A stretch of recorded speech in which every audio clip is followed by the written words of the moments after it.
आदरणीय बंधुओं, माताओं व मेरी प्यारी बहनों, राधे राधे। आप सभी का हमारे YouTube चैनल जीवन की धारा पर बहुत बहुत स्वागत है। बंधुओं, आज हम इस वीडियो में श्रावण महात्म का 9वां अध्याय सुनेंगे, जिसे सुनने सुनाने से भगवान महादेव की कृपा से विपत्ति, दुख, संकट का नाश होता है व जीवन में कोई नई खुशी आती है। कथा महत्तम सुनने के बाद यदि आप हमारे चैनल पर नए हैं तो कृपया हमारे चैनल को सब्सक्राइब करें, बेल आइकन को प्रेस करें ताकि हमारी वीडियो की नोटिफिकेशन सबसे पहले आप तक पहुंचे। वीडियो को शेयर व लाइक भी जरूर करें। बंधुओं, आज के अध्याय में भगवान महादेव श्री सनत कुमार को श्रावण माह के शुक्रवार के दिन किए जाने वाले व्रत का कथा महत्तम सुना रहे हैं। भगवान शंकर ने सनत कुमार से कहा, अब मैं तुम्हें शुक्रवार की कथा कहता हूँ, जिसे सुनकर प्राणी समस्त विपत्तियों से छूट जाता है। पांडव वंश में एक राजा था जिसका नाम सुशील था। उसके यहाँ कोई संतान नहीं थी। उसकी पत्नी का नाम सुकेशी था। पुत्र न होने के कारण वह उदास रहती थी और एक बार स्त्री स्वभाववश उसने एक उपाय सोचा। वह हर माह अपने पेट पर वस्त्र बांधकर उसमें वृद्धि करने लगी और सबसे झूठ कह दिया कि वह गर्भवती है, और अपने इस झूठ को सच बनाने के लिए वह किसी गर्भवती स्त्री को खोजती रही। संयोगवश उसने एक दिन एक गर्भवती ब्राह्मण पत्नी को देखा। यह देख कपटी रानी ने दाई का कार्य करने वाली एक अन्य स्त्री को बुलाया और उस दाई को एकांत में बहुत सा धन देते हुए उसे अपने गर्भ के अनुकरण की सब बातें कह सुनाई और कहा कि जब ब्राह्मण पत्नी के प्रसव हो तो उसकी संतान लाकर उसे दे दे, जिससे वह और अधिक धन दाई को देगी। दाई इस कार्य के लिए सहमत हो गई और जब ब्राह्मण की पत्नी का प्रसव का समय नजदीक आया तो यह सुन दाई ने भी अपने वचन का पालन किया। ब्राह्मण की पत्नी दाई की बात नहीं जानती थी कि वह उसके साथ कपट करना चाहती है, अतः वह दाई की बातों का पालन करती रही। जब प्रसव का समय आया तो दाई ने ब्राह्मण की स्त्री के नेत्रों पर पट्टी बांधी और उसके उत्पन्न हुए पुत्र को रानी के पास भेज दिया। इस प्रकार रानी के पास उस ब्राह्मणी के पुत्र के पहुंच जाने की किसी को कानो कान खबर न हुई। इस नाटक को कोई न जान सका। रानी ने अपनी दासियों द्वारा राजा को खबर करवा दी कि उनके यहाँ पुत्र पैदा हुआ है। उधर दाई ने ब्राह्मण पत्नी की आंखों से पट्टी खोली और अपने साथ लाए हुए एक मांस पिंड को दिखाते हुए कहा कि देखो तुम्हारे साथ क्या अनिष्ट हुआ है। दाई ने कहा, शायद यही परमात्मा की इच्छा थी। उसने तुम्हें पुत्र तो नहीं दिया पर तुम्हारे प्राण बचा लिए हैं।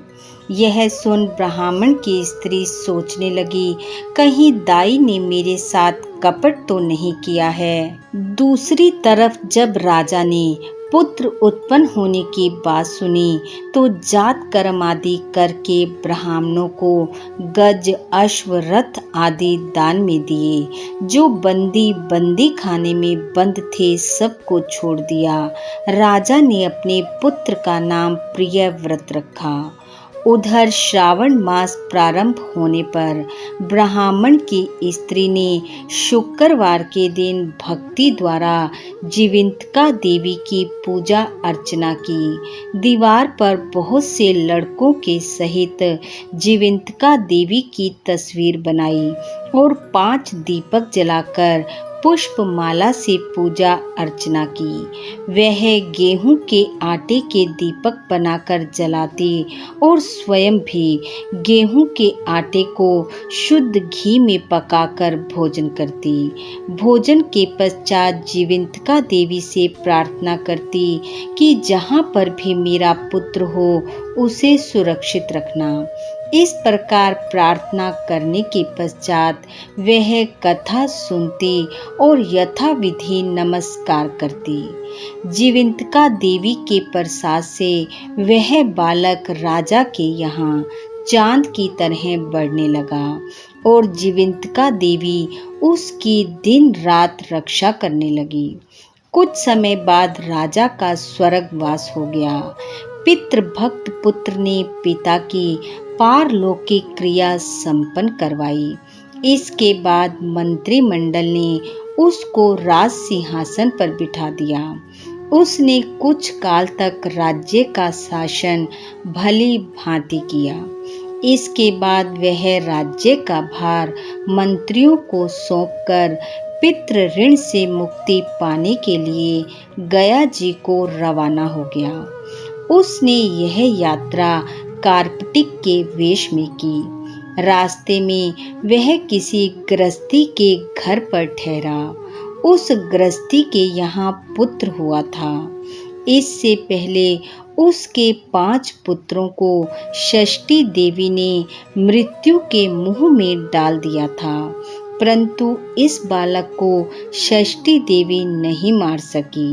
राजा के वहां रहने के कारण जीवंतिका देवी उसकी रक्षा कर रही थी।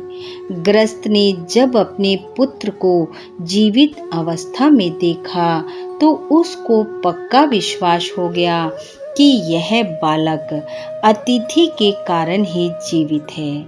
उसने राजा से एक दिन घर पर और ठहरने की प्रार्थना की। उसने कहा, आपकी कृपा से ही मेरा यह छठा पुत्र जीवित है। गृहस्थ के प्रार्थना पर राजा एक दिन के लिए उनके यहाँ रुक गया। फिर वह गया जी चला गया और वहाँ पिंड देने लगा। पिंड देते समय उसे बड़ा आश्चर्य हुआ। उसने देखा कि पिंड को ग्रहण करने के लिए 2 हाथ बाहर निकले हैं। एक विद्वान ब्राह्मण से उसने पूछा, यह सब क्या मामला है? ब्राह्मण कहने लगा, ये दोनों हाथ तुम्हारे पिता के हैं। घर जाकर अपनी माता से पूछना कि ऐसा क्यों हुआ, तुम्हारी माता ही बताएंगी। लौटते समय राजा फिर उसी गृहस्थी के यहाँ ठहरा। उसके यहाँ अब दूसरा पुत्र पैदा हुआ था जो केवल 7 दिन का था। इस लड़के को लेने जब षष्ठी देवी आई तो जीवंतिका देवी ने उसे उस बालक को नहीं ले जाने दिया। षष्ठी देवी ने जीवंतिका देवी से पूछा, आप इन लड़कों को क्यों बचा रही हैं? इसकी माँ ने कौन सा व्रत अनुष्ठान किया है जो दिन रात आप इसकी रक्षा करती हैं? राजा भी उस समय जाग रहा था। वह दोनों देवियों की बात सुन रहा था। वह नींद का बहाना करके पड़ा रहा। जीवंतिका देवी बोली, इनके यहाँ जो अतिथि ठहरा हुआ है इसकी माँ श्रावण के महीने में शुक्रवार के दिन मेरा पूजन तथा व्रत नियम अनुसार करती है। वह नियम क्या है और किस प्रकार किया जाता है वह सब मैं तुम्हें बताती हूँ। यह अतिथि जो यहाँ ठहरा हुआ है इसकी माँ उस दिन हरे रंग के वस्त्र और हरे रंग की चूड़ियाँ नहीं पहनती चावल के मांड को नहीं लांघती, हरे पत्तों के मंडप के नीचे नहीं जाती, हरे रंग की साग सब्जी नहीं खाती। यह सब कुछ वह मेरे लिए ही करती है, इसलिए मैं उसकी तथा उसके पुत्र की रक्षा करती हूँ। षष्ठी देवी और जीविंतिका देवी का वार्तालाप सुनकर राजा सुबह उठकर अपने राज्य में आया। राजा ने अपनी माता सुकेशी से पूछा, हे माता, आप जीविंतिका देवी का व्रत करती हैं तो उसकी विधि क्या है, मुझे बताएं। राजा की माता ने उत्तर दिया, मैं जीविंतिका देवी का व्रत नहीं करती, इसलिए मुझे उसकी विधि का ज्ञान नहीं है। यह सुनकर राजा को बड़ा आश्चर्य हुआ और सोचने लगा कि फिर मेरी माता कौन है। राजा गया यात्रा कर लौटा था, इसलिए उसने ब्राह्मणों तथा सुहागनियों को भोजन कराने की इच्छा प्रकट कर उनके यहाँ हरे वस्त्र, हरी चूड़ियाँ आदि परीक्षा लेने के लिए भिजवाए। दूत ने सबके यहाँ संदेशा दिया कि आप सब राजा के यहाँ भोजन करने आए। ब्राह्मण की पत्नी ने राजदूत से कहा, मैं हरे रंग की कोई चीज नहीं लेती। राजा को यह समाचार मिलने पर उसने ब्राह्मण पत्नी के लिए लाल रंग के वस्त्र और लाल रंग की चूड़ियां भेजी।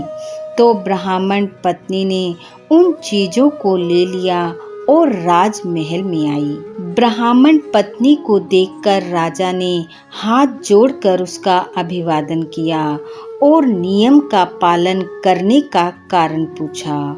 उसने इसका कारण श्रावण मास में शुक्रवार व्रत बतलाया। राजा को देखकर उसी समय उसके स्तनों से मात्र प्रेम के भाव के कारण दूध निकलने लगा। उस दुग्ध से राजा भली प्रकार सिंचित हो गया। गया में 2 हाथ निकलने से तथा रास्ते में गृहस्थी के यहाँ देवी से बातचीत और स्तनों से दूध निकलने से राजा को पक्का विश्वास हो गया कि यही उसकी माता है। तब राजा ने अपनी माता सुकेशी से पूछा, हे माते, तुम भय मत करो और मुझे मेरे जन्म का सही सही हाल बताओ। तब सुकेशनी ने उसके जन्म के सब तथ्य बता दिए। राजा ने प्रसन्न होकर अपने जन्म देने वाले माता पिता को नमस्कार किया और उनको संपत्ति देकर उनका मान बढ़ाया। एक दिन रात को राजा ने जीविंतिका देवी से प्रार्थना की, हे देवी, मेरे जन्मदाता पिता तो मौजूद हैं, फिर गया में पानी से 2 हाथ किसके निकले थे? देवी ने राजा को स्वप्न में ही उत्तर दिया कि हे राजन, मैंने तुम्हें विश्वास दिलाने हेतु ऐसी माया रची थी, इसमें तुम कोई संदेह ना करो। भगवान शंकर बोले, हे सनत कुमार, इस प्रकार मैंने तुम्हें श्रावण शुक्रवार के व्रत करने का महत्व कह सुनाया। इस व्रत को श्रावण के मास में करने से, इसके कथा महत्व को सुनने से मनुष्य की समस्त इच्छाएं पूर्ण हो जाती हैं। इति श्रावण महत्तम 9वां अध्याय समाप्त। बोलो शंकर भगवान की जय। बंधु, भगवान महादेव की कृपा आप व आपके परिवार पर सदैव बनी रहे। आपका घर आंगन खुशियों से महकता रहे। इन्हीं शुभकामनाओं के साथ आप सबका बहुत बहुत धन्यवाद। राधे राधे।